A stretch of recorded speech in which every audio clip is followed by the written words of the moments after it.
This podcast is brought to you by Elite Level Status Wines. My wine journey started with drinking cheap grocery store wines that were really acidic and gave me headaches. Then I switched to quote-unquote luxury, but overpriced, full-bodied wines that were really heavy and had a bad aftertaste. The inability to find the perfect wine led to the creation of Elite Level Status Wines. Elite Level Status Wines are approachable, medium-bodied wines with great flavor and minimal aftertaste. And with me being a health-conscious person, I wanted to create a wine that was lower in sugar and lower in calories than the full-bodied mass-produced wines that we always see. We currently have two wines. First is our Cabernet. It has notes of blackberry, cinnamon, plum, nutmeg, and French vanilla. Then we also have our rosé wine. Our rosé is going to be a flat, dry, pink rosé with subtle strawberry and raspberry flavors. Both wines are medium-bodied wines with less sugar and less calories, and they're both available on my website, elsfinewine.com. Check them out, and I hope you love it. Thanks for clicking the link and checking out the Elite Level Status podcast. Since you're here, I have a special offer just for you. It's 15% off either of my wines. So click the link below and check them out, and I hope you enjoy the podcast. Elite Level Status podcast, we're back again. Remember, you can always catch us on Apple, Spotify, and YouTube. Today's guest has helped me so much in my life. She's my Pilates teacher. Her name is Nina. Thanks for coming in. Well, thanks for having me. I'm excited to be here with you. Awesome. I love it. So, first of all, for people just getting introduced to you, who is Nina Waldman? I am somebody who cares very deeply about your health, your wellness, and balancing where people have imbalances in their lives. I've been in the Pilates, wellness, and fitness industry for almost 30 years now. I am passionate about teaching Pilates. I am also a life coach and a wellness retreat facilitator. Love that. So kind of give us your background. Like, where and how did you grow up? I'm born and raised here in Las Vegas. My great-great-grandparents on my mother's side rode horseback through the city. Called St. Thomas, but where Lake Mead is now. Oh, okay. So we've been here a long time. Wow. Yeah. Okay. And I wasn't always into fitness. I was kind of the chubby kid. Really? I was. Yes. That's hard to believe. Not athletic, but always wanted to be. Okay. So when I was about 15 years old, a friend of mine at that time, he was very much into working out. And he's the one I have to thank for getting me into the gym and falling in love with working out. Okay. Love that. So was there a specific moment in your life when you realized that health had to just not be something that you just liked, but it had to become top priority for you? A certain point in time was probably back then when I was introduced to the gym. I mean, once you drag yourself to the gym, if you're somebody who doesn't enjoy exercise and you start to feel good, that just perpetuates and that keeps you going. It motivates you. You're releasing those endorphins and it keeps you coming back. Yeah, for sure. What type of people do you feel most called to help? Everyone. I love what I do. Pilates changes people's lives. For sure. It balances the body where there are muscle imbalances. I've worked with a lot of professional athletes. I've worked with a lot of youths at different high schools here in Las Vegas. And interestingly enough, every team that I've worked with have won the championship that year that I started working with them. You're a good luck charm. I'd love to think of myself as a good luck charm, but it's basically Pilates keeping their body in alignment. Yeah. And when the body's in proper alignment, you can prevent injury. Yeah. And not only that, when the body's in proper alignment, your organs can function optimally. Right. How many times have you looked at somebody with poor posture, being somebody who practices Pilates, and you just want to help them sit up straight? Yeah. I love seeing people get stronger. I love seeing people come in to my studio one way. Maybe they're a little stressed out. And after some breathing and stretching and strengthening at the end of the hour, they're a different person. Yeah. I love helping everybody. To answer that question, when I can work with youths and teach them proper form and good habits, keep their body flexible and strong, I really get a kick out of that. But I also like working with the elderly. Right. My grandmother, my husband's grandmother, when I got certified in Pilates, she was 87 years old at the time. And we were living with her. We would come home from being out of the country. And I went through my certification. And she was this tiny little woman, and she was hunched over. And by the time she passed away at 92, she was standing upright with a straight spine. So it's never too early and it's never too late to start moving your body or doing Pilates, so long as you're under the care of a good instructor. Right. I love that. And that's got to be so like fulfilling for you to see the transformation of all your clients. Oh, it's what makes me continue to do what I do. I love it. Yeah. I believe in it. What are some of the biggest health struggles you see people dealing with right now? Ooh, as a coach, when I get to know someone's lifestyle, I see that we're all just on all the time. Yeah. And we wear this badge of honor of being busy. And we're inundated with so much information all day, every day, that we don't give our mind a break. This is true. And we don't give our bodies proper rest. A lot of people feel that, I go to the gym, I work out 3, 4, 5 times. Well, that's probably too much. Not a lot of people want to hear that they're overtraining, but rest and recovery is a big piece of the pie. Yeah. The workout's a smaller piece of the pie. So health issues, a lot of cardiovascular health, a lot of burnout, a lot of high cholesterol, a lot of hormone imbalance. I see it all. Yeah, and that's really one of the, you've taught me a lot, but one of the biggest things is that, people have this badge of honor. Oh, I'm always working. I'm always busy. Well, it's like, you need some rest too. You need that alignment. It's not all about just how much. I remember the day one with you. I don't care how much like you can lift. Like, it's not about that in here. And I needed somebody to tell me that, right?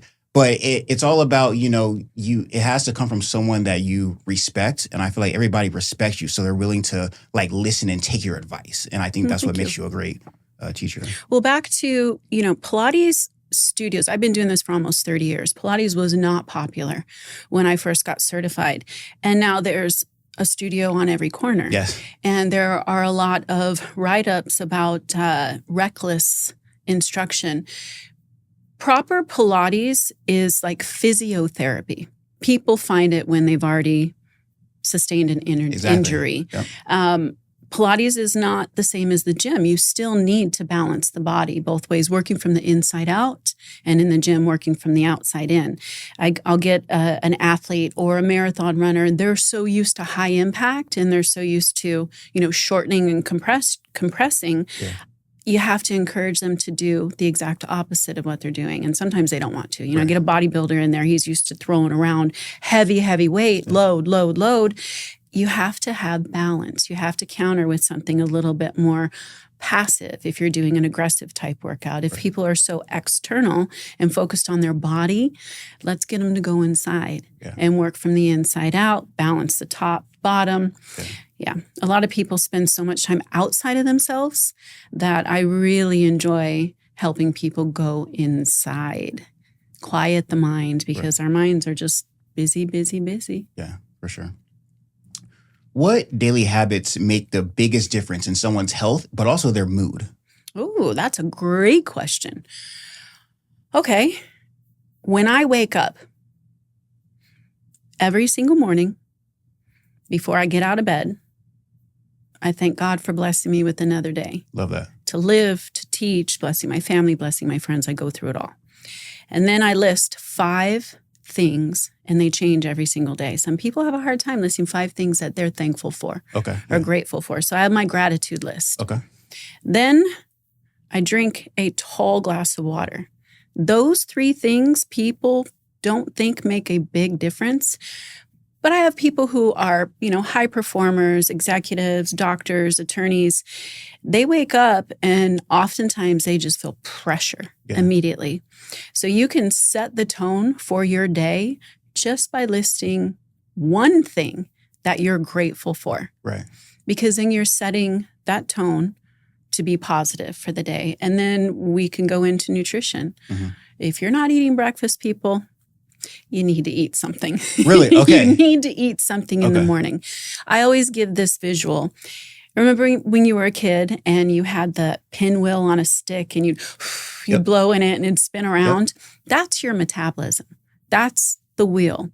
After you've been resting, and sleep is so important for recovery, after you've been resting, we need to wake up the metabolism. Okay. And preferably doing it with something warm. Okay. I know our culture calls for like cereal and yogurt and cold breakfast. It's better for your body if you put something warm in it. Really? It's proven you will consume less calories throughout the day if you nourish your body consistently. So those are just some simple things to improve your mood and improve your day. Okay. I didn't realize the water when you first wake up, but also breakfast should be warm. So something cooked or like oatmeal. I just want you eating. If you're not eating breakfast, you need to start eating something, and preferably something healthier and nutritious. Okay. Love that.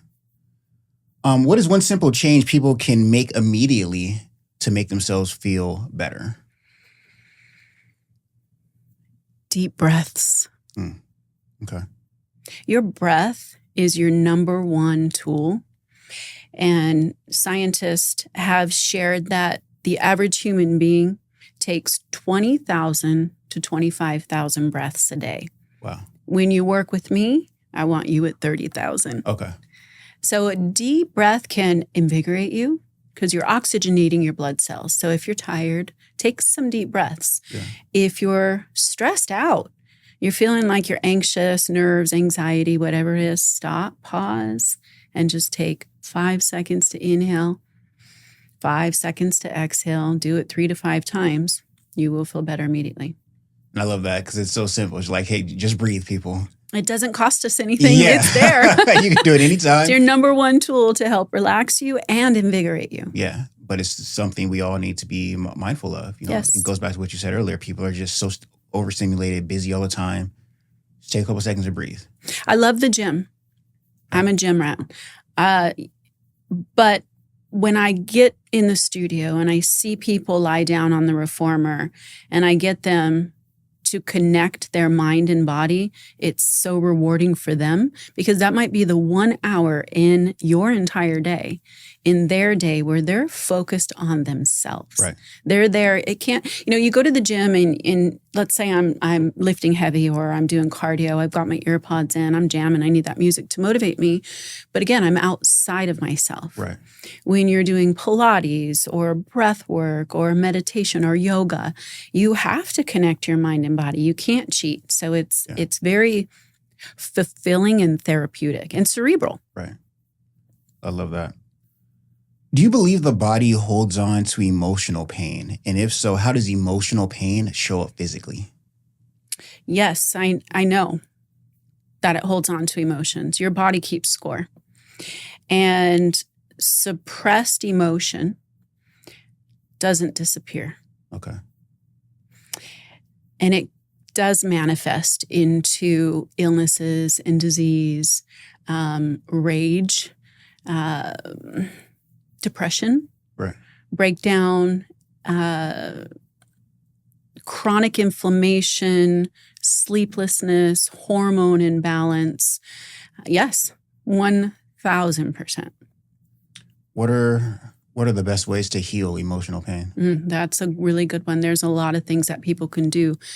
There's so much more at people's disposal than there was just 10 years ago. We've created an awareness on the importance of mental health, emotional health, physical, obviously, and even spiritual. Some things, easy things for people to do. I know, guys, you poor people can't cry. You can't get stuff out. No. Some guys, I have some wonderful male friends who aren't afraid to get it out. And I'm glad that they do. And I'm glad that it's becoming more acceptable. You have therapy. You have coaching.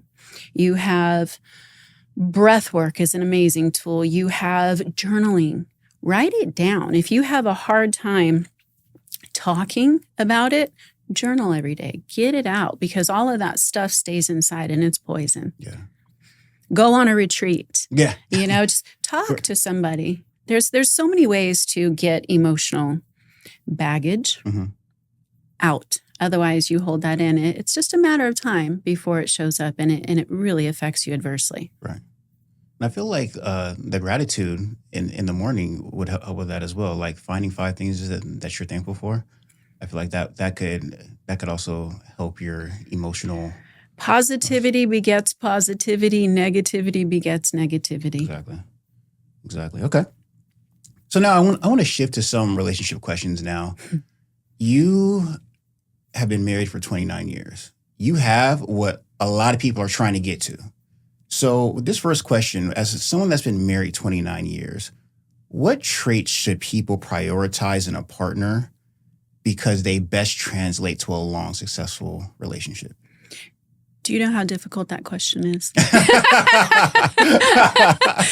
So it's so difficult and everybody has a different answer that when you told me that was going to be one of the questions, what did I do?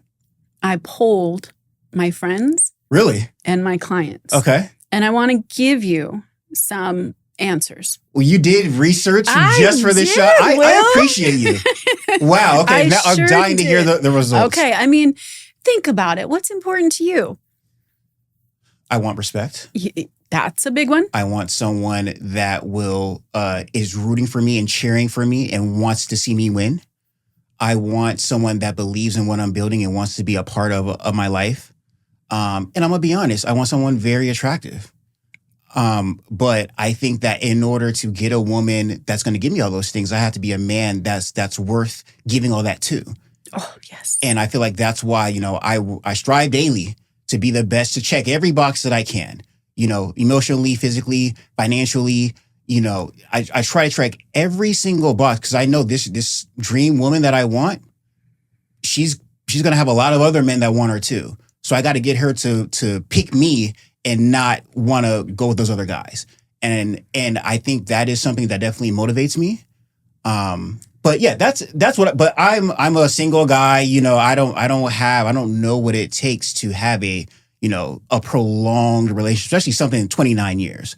So that's why I think you're the perfect person to give advice on this. And now that you've done some research too, I'm like even better. This is going to get good. This is going to get really good. So we're going to go back to the things that the clients shared with me and my friends shared. And then I'm going to tell you what is most important to me. Okay.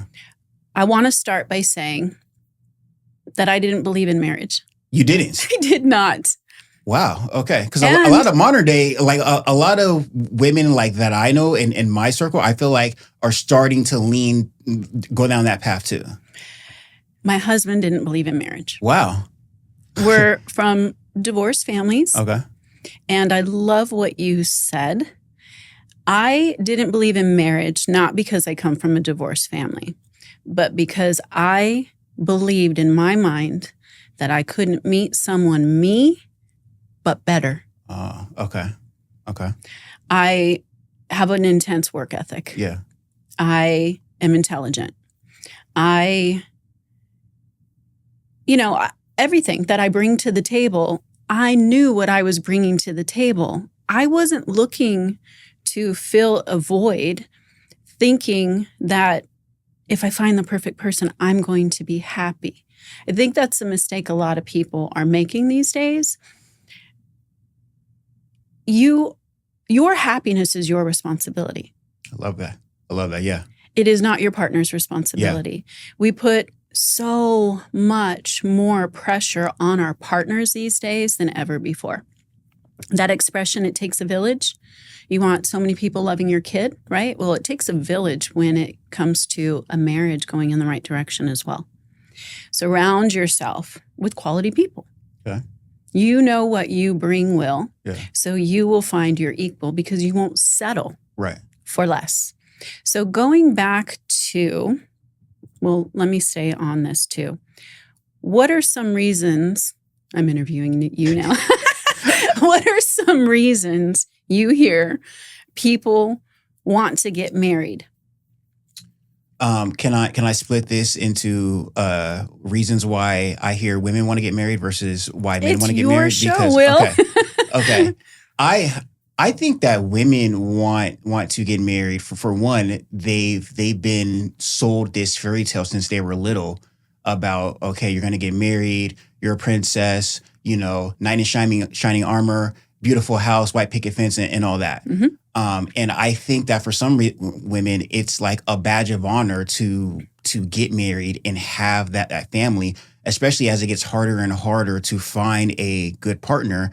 I feel like it is validation. I feel like women, you say that your own happiness is your own responsibility. I feel like a lot of women won't be happy until they find a partner and they do get married, which that may be flawed, but that's how I interpret it.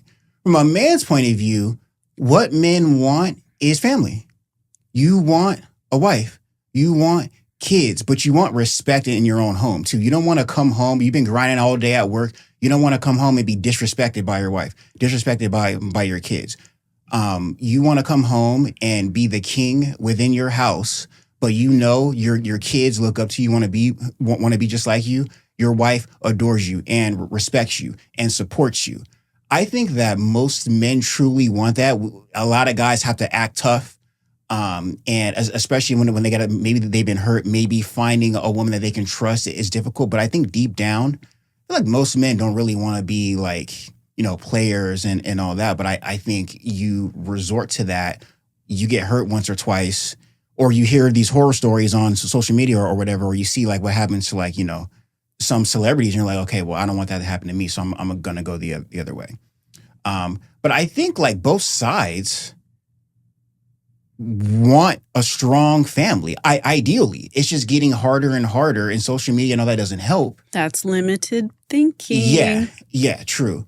But I do think both sides ultimately want the same thing, and I think that's why it's important to have these conversations, so that people can hear like, wow, okay, men still do want to get married, women still do want to get married. Men need women. Women need men. I couldn't agree more. My husband is the king. Yeah. And I am the queen. Yeah. And don't get married unless you've been with that person for a couple of years. Okay. Don't get married because you want to have a kid. Yeah. Don't get married because you want a big wedding. Don't get married for financial reasons, tax breaks, health benefits. Those are not reasons to marry someone. And when you know what dopamine is? Yeah. All right. So dopamine wears off after a couple years. We were actually the two who didn't believe in marriage, making wedding plans 3 months into our relationship. Okay. But I knew about dopamine back then, and I said, we're not going to get married for 2 years. Then I added an extra year for safety. Yeah. And the other thing is, I know not everybody has the same beliefs as I do, but live with the person before you say I do. I agree. Yeah. That is so important. And if you're continuously dedicated to healing from wounds, if you're continuously trying to improve who you are, you will automatically draw in the perfect partner. Oftentimes people,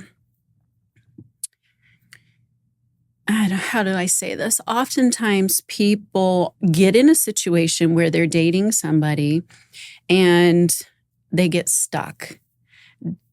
Don't even allow yourself to get stuck. I mean, if the respect isn't there, and we'll start with the respect, you take somebody out on a date and she seems amazing, but the server comes over and she belittles the server. That tells you a lot about her character. For sure. Look for character. A lot of people are looking at what car did they drive up in, what shoes are they wearing, what jewelry do they have, what job title do they have. Yeah. Those aren't the things that are going to keep you married for a long time. Okay. Respect is a big one. Trust was another one. Understanding is important because you do compromise when you're in a relationship. Another one, commitment. Yeah. Are you committed? If you're dating and it's just fun, that's different. But we're talking relationship. We're talking marriage. There were so many that people said trust and respect were a big one. You have to align morally. Mm-hmm. You have to share the same values. Otherwise, it's not going to last. For sure. So mine has always been communication. Okay. And that was a big one. But then you asked me this question, and it really got my wheels spinning after listening to everybody's answers, and I changed my answer. Okay. Communication still lies in this. Yeah. I have to feel safe. Okay. And in feeling safe, if you ask me a question about, I don't know, in the bedroom, how was that? Yeah. And I can't answer honestly without you taking it wrong or getting defensive. Yeah. You just taught me that I can't have honest, open communication with you. So there's that communication. If I'll give you a little history. I've been on my own, resilient and responsible since I was 15 because my mother was addicted to gambling. Okay. So I could never be with a partner who gambled. Okay. Because then that triggers something in me that I'm not going to be safe. My home's going to go. So thankfully, my husband doesn't gamble. Okay. That makes me feel safe. Okay. What else? Protection. Men are supposed to protect their women, not like we can't protect ourselves because I'm a tough cookie, but you know what I mean? So mine shifted from communication. I have to feel safe communicating with you. I have to feel safe financially. We're going to be secure. We're going to be okay. And I have to feel safe in every other way too. Okay. Staying on that, are there specific actions that men can take, especially early in the relationship, to demonstrate or to help a woman feel safe? Or does it just come with Presence time? is a big one. I mean, in this digital age, everyone is so distracted. Okay. They're looking down. What is sexy? Eye contact. Yeah. I know you've got me. If you're just looking at me, I'm automatically feeling safe. Okay. Yeah. Presence. Sometimes I have to tell my husband, your forehead looks really good, babe. He knows what that means. Yeah. Yeah. So some things men can do. I mean, presence. Being there, be a man of your word, impeccable with your word. That's a big one. Okay. What about, I understand safety. What about little things men can do to make a woman happy? Talking remember, happiness is my job. Wow. Okay. And that's really. It's not your job to make me happy. Wow. Some things you can do to be romantic. I love that after all these years, 32 years, my husband still brings me flowers. Yeah. I'm not a big, I need anything, but we can count on each other. We are a well-tuned machine. I mean, if I need help with anything at the house, he does it. Yeah. If he needs help, we're very helpful. That's a big thing in a partner. You'll learn what she likes. She'll learn what you like. And you'll start doing those things. You know the love languages, right? You'll learn each other's love language. My husband is not materialistic. I like nice things. I didn't have a lot of nice things growing up, so I do like nice things. Yeah. So buying him a present, a watch, or it's not going to really do it for him. Okay. Affection, checking in, having his back. You have to have your partner's back, and they have to know that you have each other's back. I love that. Do you think your personal health affects the type of relationship you attract? Yes. What did you say earlier? You wanted an attractive woman. I did say that. Why is that important? Because you have something to deliver. Yeah. I vowed that I would try my best when we got married to look not the same, but take care of myself for the rest of our lives. Yeah. That I do for me. But that I want my partner to find me attractive. I don't want to look totally different 30 years later than the day that he married me. That's like a bait and switch. Yeah, for sure. No, I agree. But you hear till death do us part, no matter what. And I that's something where I'm like, we, like, both sides should continuously try to court each other, continuously try to be your best. Romantic. Date each other. Yeah, date each other. That's why it's, you have to be sexually compatible. Yeah. And a lot of people don't talk about that. You have to have that. You have to have fun together. You have to date. You have to keep the romance alive. And I would be lying to the entire audience if I said we've never had a valley. Well, yeah, it happens. Yeah, it happens. But the best marital advice we were given. Mm-hmm. So my husband's Jewish Mm-hmm. and I'm Catholic, which goes to show you love is love. Yeah. Love is not a race. Love is not a religion. Sure. Love is love. I had to get married in a church. That was just my upbringing. And we were living in Israel. He was playing basketball at that time, and we couldn't do the classes at the church. Mm-hmm.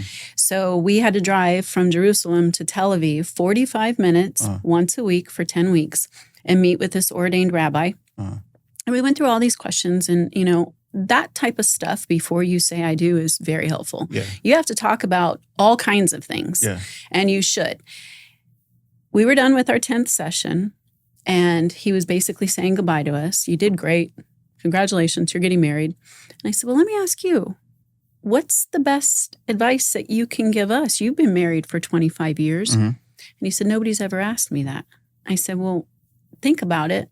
He thought about it. He called me and he said, I don't even teach this to people, but you got me thinking. And the answer is, when you're feeling unloved by your partner, give it twice-fold. Will, that has been fail-proof after 32 years. Sense. Again, put it on you. Don't put it on your partner. Yeah. So many people are waiting, what can you do for me? Exactly. Don't be that person. Be a better partner. Well, I tell you what, I've never heard that, but that makes all the sense in the world. It's a no-brainer, but sometimes it's hard to do because our ego gets in the way. Like, why am I going to do that? Right. He hasn't been doing this. She hasn't been doing that. It's fail-proof. Wow. I love that. I want to go back to communication real quick. Mm-hmm. If your partner, you can tell that their energy is off, they're in a bad mood for some reason, you can't figure it out. Is it better to try to force them to talk and open up to you, or is it better just to let them come to you when they're ready? Both. Okay. Again, you establish a way that you two communicate. Yeah. There's going to be a push and a pull. Yeah. What I refuse, I take the temperature in our household. What I refuse is to allow a Cold War to happen between myself and any relationship that I'm in. That's not going to get you anywhere. Yeah. You have to know when to leave your partner alone. And then you ask in return, is it me or is it something that has nothing to do with me? Because then I know. Great question. And then the other thing that comes into it that we haven't touched on is, here I am, a fitness person, a wellness person, a coach. Prevention is what I'm an advocate of. Preventing people from getting sick, preventing people from getting injured. How do you prevent major conflict in a relationship? Counseling. Marriage counseling. Okay. And to answer, do I leave him alone or do I push? I can't tell you how many times we've gone to a marriage counseling session, and which, by the way, we would turn it into a date night. We'd go to counseling. Very smart. Yep. And then once a month. And then we would, and we haven't done it for a little while, so I need to be practicing what I preach. We turn it into a date night, go to our counseling session, go to dinner, and talk. Yeah. In numerous marriage counseling sessions, I learned why he was being distant that week. It was 9 out of 10 times work-related, had nothing to do with me. But if I didn't ask the question or we didn't go to marriage counseling, I would have taken it personally. And you can't take it personally. For sure. There's an art of communication, and we all are not so great at it. Yeah. Trying to be better. Yeah. There's been times over the years we've written each other emails, we've written each other letters, just to make sure that what we're trying to say comes across the right way. I wouldn't text emotions that are important. Okay, love that. After 29 years of marriage, what's the number one thing you've learned about relationships? what you thought or what you agreed on yesterday might not be what you agree on 5 years from now. You have to be bendable. You have to be willing to make new rules. And I think people fail epically when they go into a relationship thinking that they can change someone. I didn't marry myself. I married my equal. And I love how different we are. Yeah. I am not trying to change my husband. I picked a good partner. Wow. That's powerful. Most people, not even marriage, in dating, they're trying to change people. That's not the proper approach. Epic fail. Then you settled. Wow. If you took somebody in your life that you want to change, guess what? They're not the right person for you. Wow. Choose again, and next time choose wiser. Wow. How great of advice is that? I hope it helps. If you have to change your partner, then you didn't pick the right one. It's all on you. It's on you, yeah. Everybody walks around, well, he's not this. He didn't check this box. Good luck finding your unicorn. Yeah. She's not tall enough. Yeah. She's not sexy enough. She doesn't make enough money. She doesn't drive the right car. He doesn't. What do you bring yourself? And then you will find your equal. It's almost like people have this invisible to you flashing neon sign over their head. Right. Like, I'm approachable or I'm not ready yet. Right. You focus on being the best version of yourself, and then that flashing neon light will say approachable, and the right person will approach you. Wow. Well, I can see why you've been married for 29 years. Amazing advice. Thank you. I mean, happiness is your responsibility. I mean, if you got to change your partner, then you pick the wrong. I mean, this was amazing. You helped a lot of people today, including me. Including me. So, I appreciate all that you've done for me. I appreciate you coming in and doing this. But before we leave, can we talk about if people want to work with you, where can they go to follow you? If they want to go to one of your retreats, how do they do that? PilatesVegas.net is my website, and that has, coaching, Pilates. I created a workout program so people don't have to miss their workouts. Mm-hmm. That's also on my website. Nina Waldman 1 on Instagram. And then I'm really excited. The next retreat that I put on calendar is May of 2027. It's going to be in the beautiful Costa Rica, which is my favorite place on earth. I just announced it yesterday, and 7 of the 10 rooms have booked.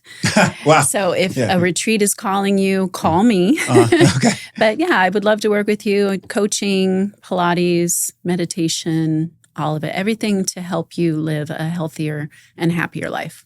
Love that. And I'll make sure I have your social media and your website linked when I post this. So. Thank you, Will. Awesome. Will, you were amazing. You too. I appreciate you coming in.